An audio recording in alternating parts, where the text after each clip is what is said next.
Everyone takes trades during laning phase, but what if I told you that you're probably taking really bad ones? Hello Summoners, and welcome back to yet another ProGuides video. My name is Steph Woodburn, and today we're going to be going over one of the most commonly used tactics in League of Legends. That's right, Summoners, we're going to be going over everything you'll need to know to outtrade your opponent every time. Let's pause for a second and go over today's question of the day. What are some of your favorite abilities for trading in lane? Personally, I really like Lucian's Q, so there's just something really satisfying about sniping your opponent through the minions. Regardless, be sure to let us know in the comment section below. Before we begin, let's start by breaking down the art of trading as well as what the word itself actually means. Trading is the act of using your own abilities and/or basic attacks to lower the enemy's HP over time. For example, using Severe's Q, LeBlanc's W, or even Darius's Q are examples of some abilities that let you damage the enemy properly in a trade. We'll go over what abilities are best for this later. Trading tends to occur over the course of a few seconds, and it happens multiple times throughout the lane. These small exchanges can add up over time, so be sure to always watch out and make sure you're not getting poked out before a real fight begins. Before I move on, let's cover what kind of champions are best at trading and overall if it's something only certain champs can do. Trading can be done by any champ in the game, but it's best to not take a trade if the enemy can trade better than you. Champions that are best at trading have a few key qualities, which includes range with both abilities and basic attacks, cooldowns, runes, and in some cases, passives. We'll go over these more in depth later, but for now, let's move on to why trading is valuable.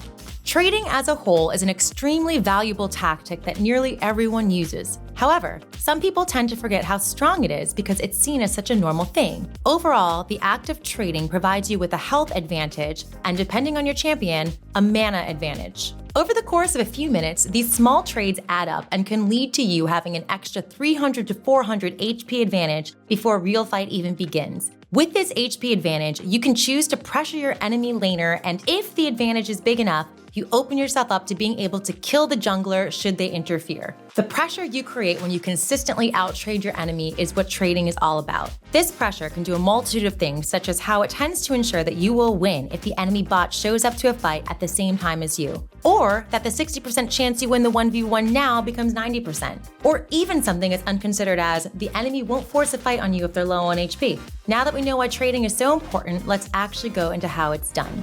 To completely break down how to trade properly, let's start off by identifying the 4 key aspects you must consider when trading. These key aspects are not things you will consider before every single trade, but they are extremely key to focus on and build into a habit because once you've solidified them in your mind, you will naturally take them into consideration without a second thought during laning phase. We will go slightly in depth about them as we move along. For the first key aspect, always consider the wave state. Again, you won't have to ask yourself about this before every single trade, but start off with that in mind so that it can eventually become second nature. Let's delve into what wave state exactly means. Now, this means that you can look at the wave and understand if the enemy has more minions than you, as well as where the wave is going. If the enemy has more minions than you, taking a trade can often mean taking unnecessary minion damage. We'll go over how and what avoids this in the abilities section. For now, understand that enemy minions do quite a significant amount of damage, and when taking trades, they count for both you and your enemy. With this in mind, you need to think about what the enemy is looking at when they look at the wave. The most common answer will be that they're looking to CS. Be sure to take advantage of them going for a minion once you see them begin their basic attack animation. That's your window to strike. It's very important to take these small trades around the enemy going for CS because more often than not, they have to choose between the minion or some poke, and more often than not, they will commit to taking the CS. This is one of the most basic opportunities to trade in-game, but it is one that is extremely reliable and used by pros.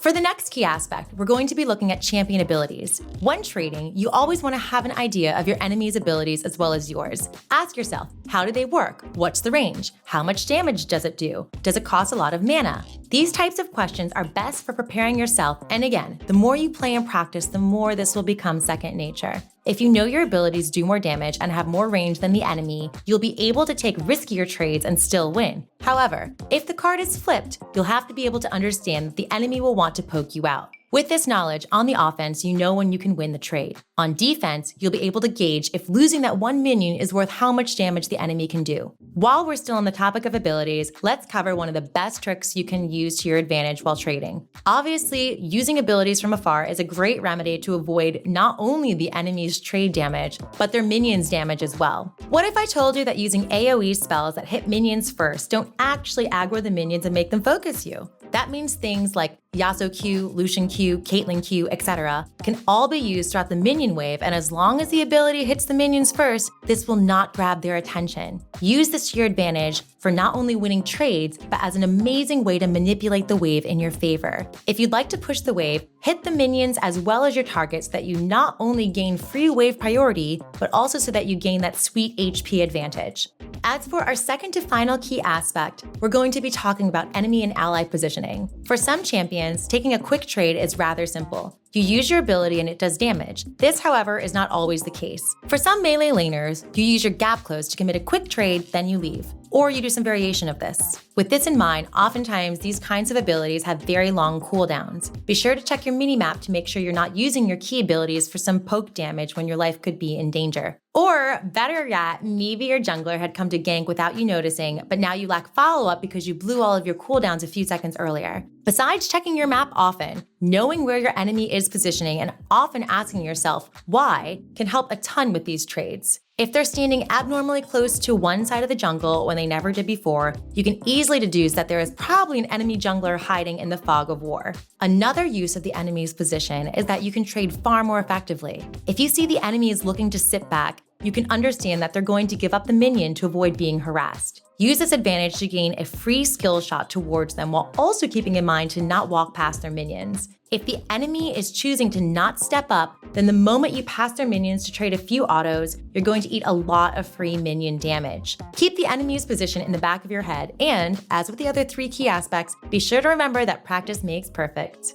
Finally, the fourth key aspect to consider when trading. This one may sound extremely simple, but it's something many summoners overlook. When you're looking to take a trade, make sure you understand how your runes work as well as the enemy's. So many people forget that runes have a very strong impact on a champion. If you have something like PTA, then a short trade with 3 autos is best for you. Another example is Electrocute with its 3 abilities. Or maybe you're using Conqueror, so having longer trades is better. Regardless of what rune you take every game, be sure to have an understanding at least to a basic level of what it does and how it can affect your chances of winning or losing a trade. Trust me, the last thing you'll want to do is attempt to take what you think is a good trade and end up losing because you didn't take into consideration the enemy's strong early game rune. Whew, trading has never seemed so complicated yet so simple. But nonetheless, we trust that our ProGuides family can use these techniques to create amazing new habits and grow. That pretty much sums up our video. Don't forget to join the fam at ProGuides.com or through our Discord with the link down below. We offer exclusive giveaways and classes that you won't catch anywhere else, so stay tuned. Thank you all so much for watching, and don't forget to like, comment, and subscribe. We'll see y'all in the next video, and as a reminder, don't forget to stay safe, stay healthy, and have a wonderful day.